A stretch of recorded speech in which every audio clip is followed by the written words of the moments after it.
कि किन परिस्थितियों में युद्ध विराम किया गया, सीज फायर किया गया, किन परिस्थितियों में जो 10 मिनट पहले तक कहा जा रहा था कि हम दो देशों के बीच में कोई भी तीसरा देश की मध्यस्थता स्वीकार नहीं करेंगे। क्यों ट्रंप ने ट्वीट करके सबसे पहले सीज फायर की जानकारी साझा किया, प्रेस कॉन्फ्रेंस में बताया कि आतंकवादियों की पहचान कर ली गई। तो जिन जिन आतंकवादियों की पहचान की गई, क्या सच में वो तमाम आतंकवादी मारे गए? इसका विजय चौधरी जी कौन होते हैं बोलने वाले? जो हमारे विदेश सचिव हैं उनको बोलना चाहिए। तो सबसे पहले आपको रिपोर्ट, सबसे पहले आपको बयान कहाँ देना चाहिए? सर्वदलीय बैठक में। दूसरे तरफ अगर जनता को संदेश देना है तो विशेष सत्र बुला करके बहस होनी चाहिए। इसका जवाब तो मोदी जी को देना होगा। नमस्कार, मैं मनीष और आप देख रहे हैं दर्श न्यूज।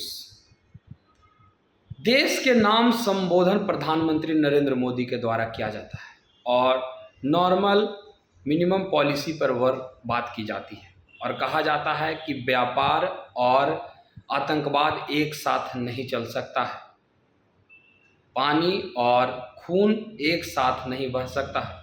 अब यदि पाकिस्तान की तरफ से एक बार भी आतंकवादी घटना का अंजाम दिया गया तो फिर इसका परिणाम बुरा होगा। इसी मुद्दे पे बात करेंगे। हमारे साथ मौजूद हैं भाकपा माले के विधायक रामबली सिंह यादव जी। सर, कैसे देखते हैं प्रधानमंत्री का देश के नाम संबोधन और कॉमन मिनिमम पॉलिसी पर बात हुई, कैसे देखते हैं? देखिए, मोदी जी ने देश को शर्मसार किया है, हमारे सेना का मनोबल गिराने का काम किया है। मोदी जी को देश से माफ़ी मांगना चाहिए। अभी वो प्रेस कॉन्फ्रेंस कर रहे हैं, लेकिन इसके पहले जब बातें आगे बढ़ी थी तो सर्वदलीय बैठक हुई थी और उसमें मोदी जी गए भी नहीं थे। तो वर्तमान में जो हालात पैदा हुआ, सबसे पहले मोदी जी को संसद का विशेष सत्र बुलाना चाहिए था। संसद में यह स्पष्ट करना चाहिए था कि किन परिस्थितियों में युद्ध विराम किया गया, सीज फायर किया गया, किन परिस्थितियों में जो 10 मिनट पहले तक कहा जा रहा था कि हम दो देशों के बीच में कोई भी तीसरा देश की मध्यस्थता स्वीकार नहीं करेंगे। क्यों ट्रंप ने ट्वीट करके सबसे पहले सीज फायर की जानकारी साझा किया?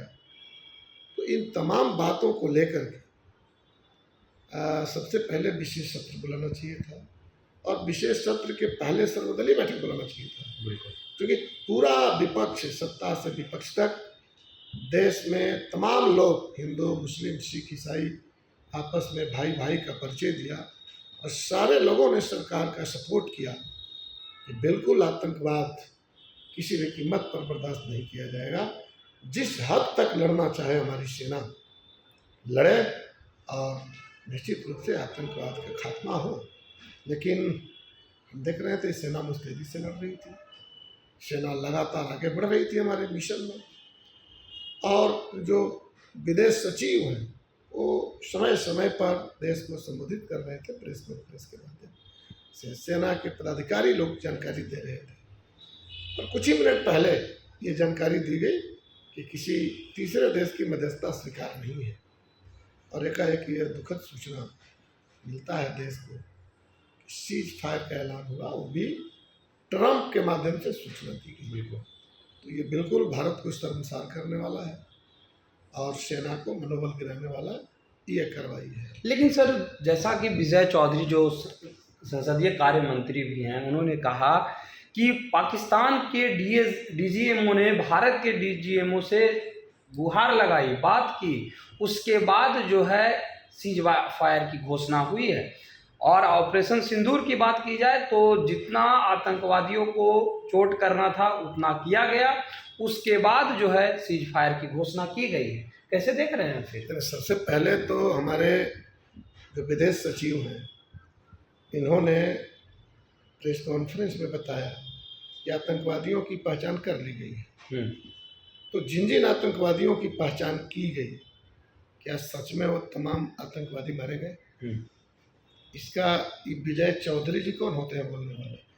जो हमारे विदेश सचिव हैं उनको बोलना चाहिए। बिल्कुल। सरकार का प्रतिनिधित्व कौन कर रहे हैं, वो बोले तो ये बोल रहे हैं, इनके मीडिया में बोल रहा है, ये जो गोदी मीडिया है, ये गोदी मीडिया जो है, विशेष सचिव कुछ बोल रहे हैं, गोदी मीडिया कुछ बोल रही है, कोई इनका लगाम नहीं है, कोई इस पर कार्रवाई नहीं हुई। तो हम कह रहे हैं कि इस पर क्यों भरोसा किया जाए।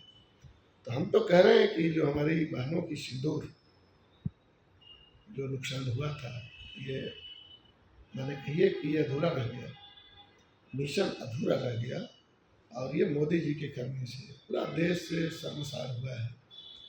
हम कहना चाहते हैं कि जो भी बातें हैं, जब सर्वदलीय बैठक आप बुलाए थे और उसमें पूरा देश, सत्ता पक्ष विपक्ष सब एक हो करके आपको ये मैंने जिम्मेवारी सौंपी थी, तो सबसे पहले आपको रिपोर्ट, सबसे पहले आपको बयान कहाँ देना चाहिए? सर्वदलीय बैठक में। दूसरे तरफ अगर जनता को संदेश देना है तो विशेष सत्र बुला करके बहस होनी चाहिए, और ये बहस के बाद आप किस परिस्थितियों में ट्रंप ने सीजफायर का ये किया, किन परिस्थितियों में उसने कहा कि तटस्थ न्यूट्रल जगह पर दोनों की वार्ता होगी, या किन परिस्थितियों में कहा, इसका जवाब तो मोदी जी को देना होगा।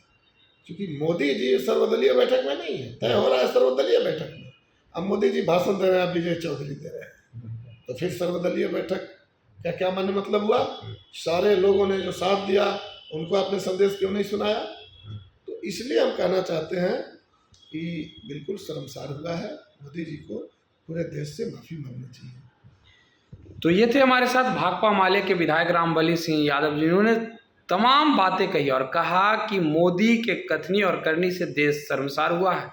मध्यस्थता की बात कही जा रही थी कि कोई भी देश जो है मीडिएटर की भूमिका में नहीं आएगी, लेकिन अमेरिका के राष्ट्रपति डोनाल्ड ट्रंप के द्वारा ट्वीट करना ये काफ़ी दुर्भाग्यपूर्ण है, और ये बतलाता है कि नरेंद्र मोदी के कथनी और करनी में काफ़ी अंतर है और ये देश को शर्मसार करने वाला है।